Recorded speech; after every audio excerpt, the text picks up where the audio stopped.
This is Lions on Tap, a weekly look inside the Lions Den. Highlights, interviews, and a look ahead to what's next for the Leos. Now, here are your hosts, Matt Baker, Nick Kowalski, and Bob the Moj Marjanovic. This is BC Lions on Tap on AM 730 and the Lions Audio Network. It's the Moj Bob Marjanovic along with Matt Baker and Nick Kowalski from the Lions Audio Network. We are coming to you tonight from the Boston Pizza in Guildford in Surrey, and our good buddy Yash has been our host this evening. Nice to catch up with him after many years, and if you're in the neighborhood, pop on by. They got an happy hour. You got to take advantage of this. 7 days a week from 2 p.m. through 5 p.m. and then 9 p.m. through close.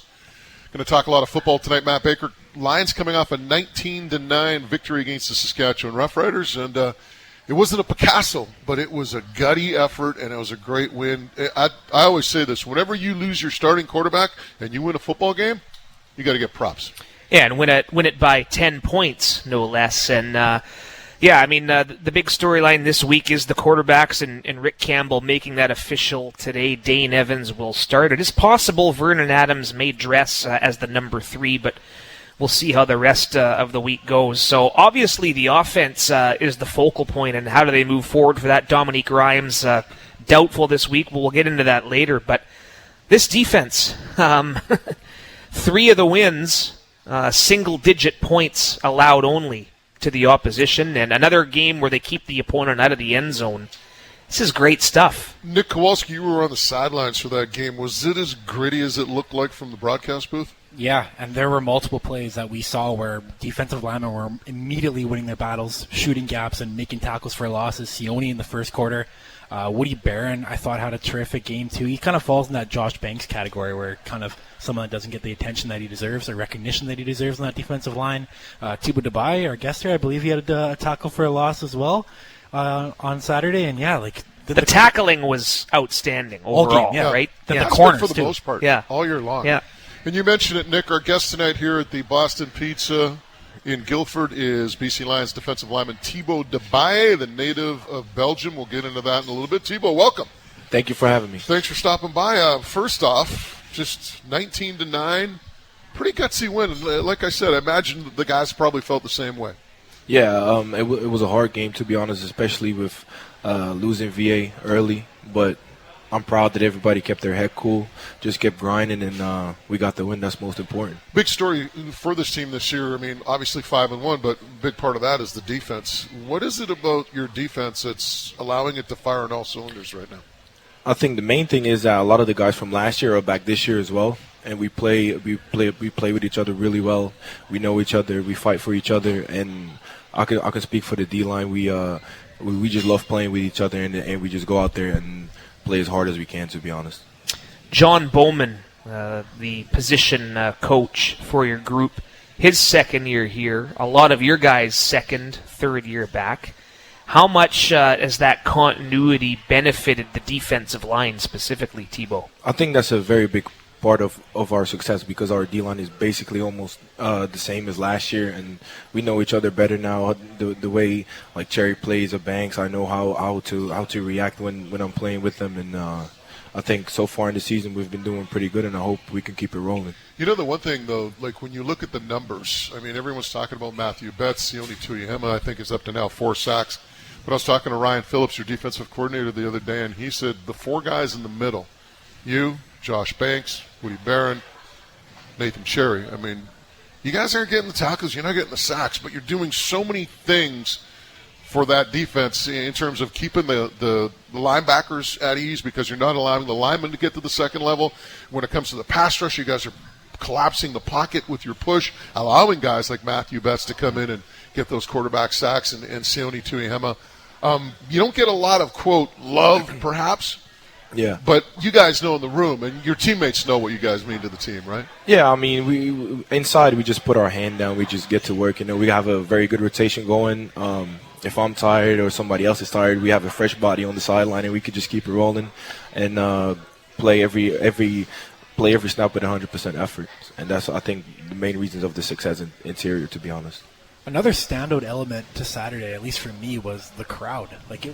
We went outside pregame, at least when you guys were getting ready and warmed up, and it was like there was a lot of people out there having a good time, having some drinks and all that. Like, but playing in front of nearly 25,000 people, 30,000 in opener, like, it's got to feel good now seeing these crowds. Oh yeah, it definitely does. When I'm on the field, I don't really hear it. I'm locked in on the offense and what their formation is. But when I'm on the sideline, and the stadium is just so loud, and I know it definitely affects the offense with their snap count and all that stuff and their communication. So it's been great so far this season. Every home game is very fun. You have an amazing story. I mean, you're in the Canadian Football League. You grew up in Belgium, allegedly, and I say allegedly because there are rumors out there that your name is Tim Bailey and you're from Winnipeg, right? So it's not even Tibo Debaillie. So I want to get this cleared up. We're going to give you we do trivia with Nick later on in the show, okay? Right?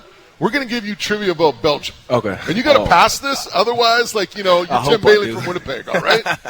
All right. What's the official language of Wallonia? French. Oh, 1 for 1. Which part of Belgium is German speaking? Luxembourg. No. No? No. Starts with an O.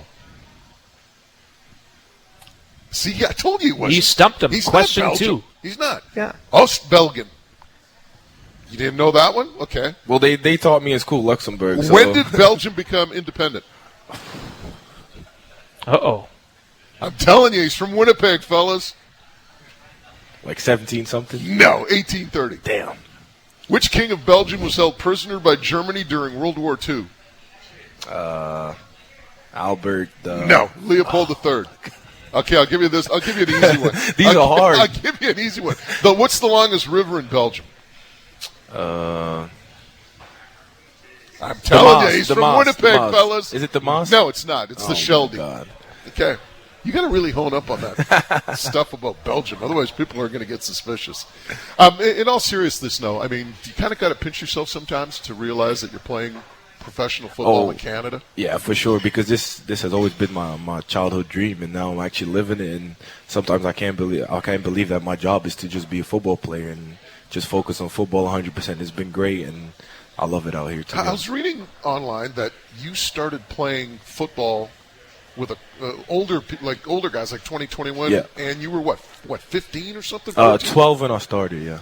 You were 12, yeah. And you were going up against guys that were 19, 20, 21. Yep. Like, how big were you when you were 12? Pretty big for a 12-year-old, to be honest. But I mean, what was that like, though? I mean, you're not even 16, 17 at that point. Well, at that point, that was the only chance I had to practice football because there were no youth leagues at that time. So, and my uncle played for that team, and I kept bugging him to ask the manager if I could just practice with the senior team, and then they let me practice. And a couple years later, the youth league got developed, and I just kept it rolling. So you end up moving to North America to play at Towson University. How big of a leap was that? What was the culture shock like, if there was any? Oh, it was huge. Just football-wise, everybody was faster, stronger, more agile. They knew actually what football was. Back home, we didn't really have like a very complicated playbook. We would just line up wherever on the D-line, to be honest. So I had to learn the playbook. I had to get adjusted to the speed of the game and all that stuff. So it took me quite a while, but I'm very happy that I did that eventually. How tough was it losing your senior year? Pretty hard, to be honest, because it's your senior year. It's supposed to be your biggest year in college, and then Corona happened and all that stuff. But that's something I can't control, and I just kept working. And you look at your career to the point where you get drafted by the Edmonton organization. I think they're still the Eskimos at the time. Maybe they're the Elks. But here you go to Edmonton, and you talk about another jump, right? Yeah. I mean, what was the bigger jump, going from Belgium to Towson or from Towson to the CFL? I would say from Belgium to Towson because the talent level was just so high, and you can't really compare it with Belgium. And then when I got drafted, everybody in Edmonton was also very talented, but it was more just getting adjusted to the Canadian game and the art off the ball and stuff. And, you go to Edmonton and you wind up in BC. When you look at all of it, I mean, everyone's talking about the global initiative that Randy Ambrosie has. You're a great success story in terms of that. And I guess the big thing is trying to inspire others to get into football. Have you noticed anything in Belgium in terms of what, any ripple effect in terms of people looking at your career or proving to be an inspiration for younger players in Belgium? Yeah, there's some kids now that are in Division I colleges now that are from Belgium. We have Sylvain Youndion. He plays for Georgia Tech. Yeah, I think he's going into his senior year. And then Matthijs Lazur, he plays for William & Mary. That's also in the FCS, same conference as Towson. So it's getting bigger, and the kids back home are having the same dream as well. So it's great to see that they want to follow in my footsteps or the footsteps of All right. Europeans. Before we let you go, I'm going to give you two easy trivia questions. 'Cause I want you to end on a good note. The Brussels team in Belgium, what are they called? There's a couple, actually. Okay. Anderlecht. I'll give you the one that finished in first place in 2015. Is this football? Football. Oh, Brussels Black Angels, Brussels Bulls. Black Angels. The Ghent Gators. Ghent Gators. Tigers. And Brussels Tigers. Brussels Tigers, yeah. There you go. So Antwerp Diamonds, the Leuven Lions, Yep. the Limburg Shotguns, Yep. and the Pures Titans. Did I get that right? Pures? Yep. Not bad. Pures. Pures? Yeah. Pures Titans. All right, good stuff. More football coming up with Tibo Debaillie of the BC Lions. It's the Moj Bob Marjanovic along with Matt Baker and Nick Kowalski. We're coming to you from the Boston Pizza in Guildford. And if you're in the neighborhood, pop on by. They got happy hour 7 days a week, 2 to 5, and from 9 to close. Our Yash is our host tonight. Always fun seeing Yash. And again, we are at the Boston Pizza in Guildford in your neighborhood. Pop on by. You're listening to BC Lions on Tap on AM 730 and the Lions Audio Network. Now, back to Lions on Tap. Here again is Bob Marjanovic. This is BC Lions on Tap on AM 730 and the Lions Audio Network. It's the Moj, Bob Marjanovic, along with Matt Baker, Nick Kowalski from the Lions Audio Network, and our special guest, Lions defensive tackle Tibo Debaillie. We are coming to you from the Boston Pizza in Guildford. Our friend Yash is our host tonight. And again, happy hour 7 days a week, 2 to 5 and 9 to close. We've got a lot to get into regarding the game, the next home game versus the Calgary Stampeders. I know, Baker, you're going to run a whole bunch of stuff down in the next segment. But, Tibo, let's talk a little bit about the game this Saturday in Edmonton.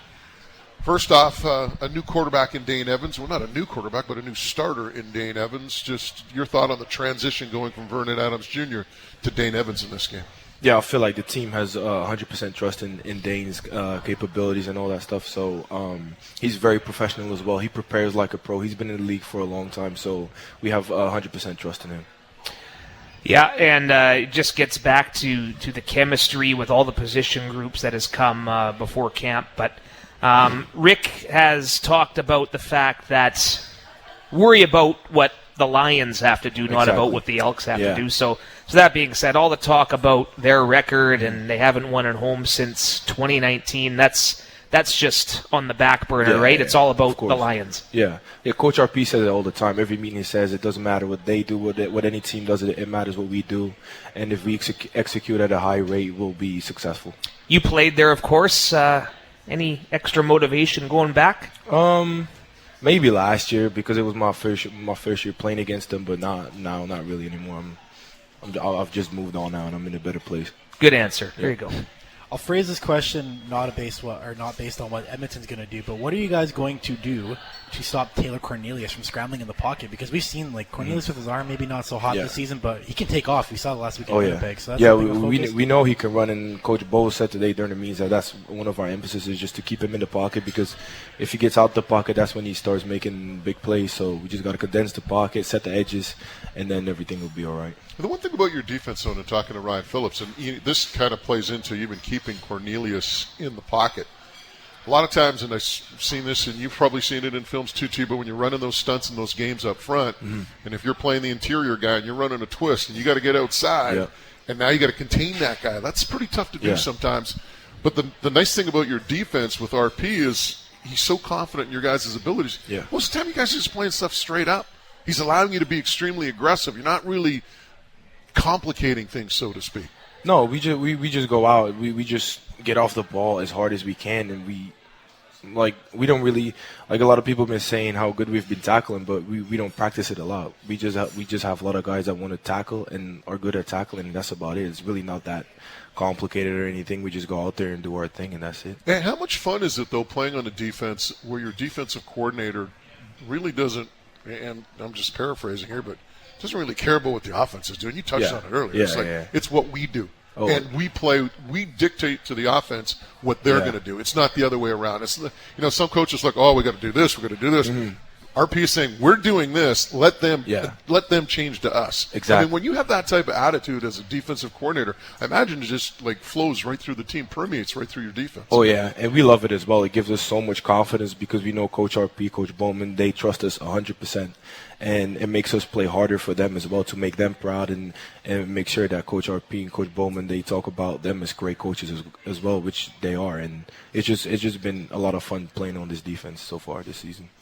Personnel-wise with Edmonton, we've talked a bit about the quarterback, but Kevin Brown out of the backfield, that's a guy who's done okay numbers-wise. Games they've fallen behind, maybe they've had to rely on the pass game, but what do you see personnel-wise? Kevin Brown is a really good running back. He's a hard runner as well, shifty, he's fast, loads his shoulder, not afraid of contact, so we're going to have to make sure that we don't get him going. That's about it. Yeah, and is this the type of game, too, where you want to make that statement early, get an early turnover, and really take the crowd out of it and say, hey, here we go again?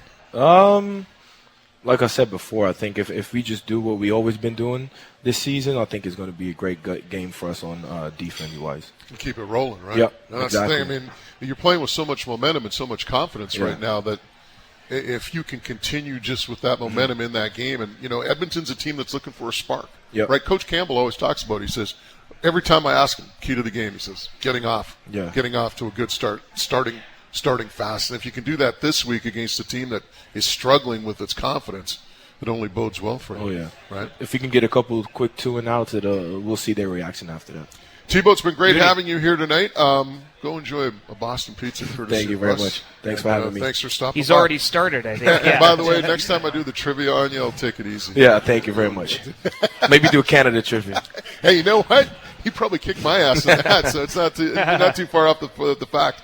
Tibo Debaillie has been our guest, BC Lions defensive tackle. We're going to come back, final segment. Matt's going to tell us what's happening for the next home game against the Calgary Stampeders on August the 12th. You're listening to BC Lions on Tap on AM 730 and the Lions Audio Network. Now, back to Lions on Tap. Here again is Bob Marjanovic. Final segment of Lions on Tap. Of course, we are coming to you tonight from Boston Pizza in Guildford. And if you're in the neighborhood, pop on by. And why not? 7 days a week. They got happy hour from 2 to 5 and 9 to close. Our friend Yash doing a great job tonight of hosting us here. It's the Moj, Bob Marjanovic, along with Matt Baker and Nick Kowalski from the Lions Audio Network. Almost forgot to mention, Matt, we got Kowalski's world-famous trivia coming up. Aha. But before we do, you got to tell us what's coming up with the game against the Calgary Stampeders. Yeah, August 12th, back home, Saturday, another 4 o'clock kickoff. Pure Later Tackle Hunger. Moj, always a great cause, a great CFL initiative. Fans can bring food or cash donations and get their photo with the Grey Cup. It'll be out there on Terry Fox Plaza. Legends Night, we're calling this. We got all kinds of cool content we're planning. We were shooting stuff with Al Wilson today, Moj. Very cool. Dirt. Al, that's a great guy with great stories, as you know. Can listen to that guy tell stories all day. You know his nickname was Dirt, right? Yeah. Dirt. I mean, guy's how can nickname you is beat it? Dirt. Yeah. How can you exactly? But that's also going to mean Wally Buono is going to go into the club's Wall of Fame, along with the Waterboys founding members, Dennis Skulski, Tom Malone, Jamie Pitt-Plato included in there. Anyone with a ticket as well for this game, August 12th, gets a free day at the P&E Fair. 'Tis the season. P&E, great time of year. So all kinds of great ticketing deals. Youth 17 and under are in for $10. Accompanying adults join them for $20. Let's pack the place. All right, by the way, before we get to trivia, we missed you last week in trivia. Why is that? Or was it 2 weeks ago we missed you? Yeah. You were there last week, wasn't it? It was an show last week. Oh, yeah, 2 weeks ago I was in Penticton. We missed you that. Like last week you clutched up. I just wanted to say I'm glad that you're here. But what happened 2 weeks ago was the quarterback sack question. It was hard. It was a hard one, Yeah. Nick Kowalski's trivia, by the All way, right. is presented by the good folks at Molson Coors now. We've got a sponsor for it. All right. Molson Coors trivia. How do you like that? Just in. That just occurred in the last 7 minutes. All right, so what do you got for Molson Coors trivia tonight? Well, per your ask, I went with an older question. The year I'm pinning down is 1994. Okay. 1994 West semifinal. The BC Lions, they beat the Edmonton organization by a score of 24. Organization. They were called the Eskimos back then. Say it. Yeah. Edmonton Eskimos by a All score right. of 24 to 23. Just name me the 24 starting players for the BC Lions in that game. Ooh. 24. That's it? Offense Okay, and defense. so Vic Stevenson, Rob Smith, Danny Rob McManus. Smith is the left Sinclair. tackle. Ian Sinclair. That's a center. McManus is quarterback. Stevenson is a guard or a Stevenson tackle. was the right tackle. Yeah. Ray Alexander. Rob Smith was on that team. You got Rob Smith. Ray Alexander was a receiver. Andrew Stewart was a defensive lineman. Corey Correct. Philpott. Philpott's correct. Danny McManus, Sean Millington. I said McManus. Okay, yeah. Got Sean both running Millington. backs. Yep. 3 more receivers. Clark Trevathan. Yep. Ray Alexander. I said that already. One more receiver. So we got one more receiver still. Ooh. Garney, if you know anything, Darren anybody Flutie. in the anybody, Darren Flutie. anybody Darren come out there- Flutie. Yeah, of course. Yeah. Darren Flutie. Do you know he does the best call? Chris Cuthbert doing the call. Cuthbert did call the 94. Come on, do it, McManus. Not tonight. I'll make your ears bleed. No, come Next on, week. come on, do it. We got to finish this trivia. All right. How many more we got? You got a lot of defenders. Name some secondary guys. Charles Gordon. That's one. That's a halfback. Oh, what was the guy? Who that had came the up from intercept? Was that the interception? Charles Gordon The at the guy that end? came up from the States. Who played had for the a- Redskins? Tyrone Chapman. Was he one? That's a linebacker. Yep. Doug Peterson. Defensive That's, line. Yep. That's correct. SFU. I can picture Number him now. 0. A corner. Dave, defensive tackle. Shaders. Dave Shaders. There's Dave your 3D Shaders, lineman. thank Yep. Here's the one. Kent Warnock, the Warlord. Did we say Jamie Terrace? You did not. That's We the did right not. card. Jamie Terrace. Kent How do we Warnock. forget Jamie That's Terrace? incorrect. Yeah. Warnock was on that team. Not a starter that game. Number 0. Number 0 scored he recovered a punt for touchdown in that game. Block punt. Barry Wilburn. He wasn't. Oh, I'm thinking. He's a starter, Barry Wilburn. I'll give you Hey, this. Louis Pasaglia is a starter. Well, He's a Barry kicker. Wilburn, sorry, he's a corner, yes. Yeah, thank you. Or halfback. Barry Wilburn. Louis Pasaglia is right. Yeah. Louis Pasaglia is Pasaglia. the kicker punter. How many are we missing? 1, 2, 3, 4, 5, 6. 6. Defense, offense. 5 on defense. One's number 0 scored a touchdown in this game. I'm gonna kick myself here. You wanted me to say it? No, not yet. Another half or another corner.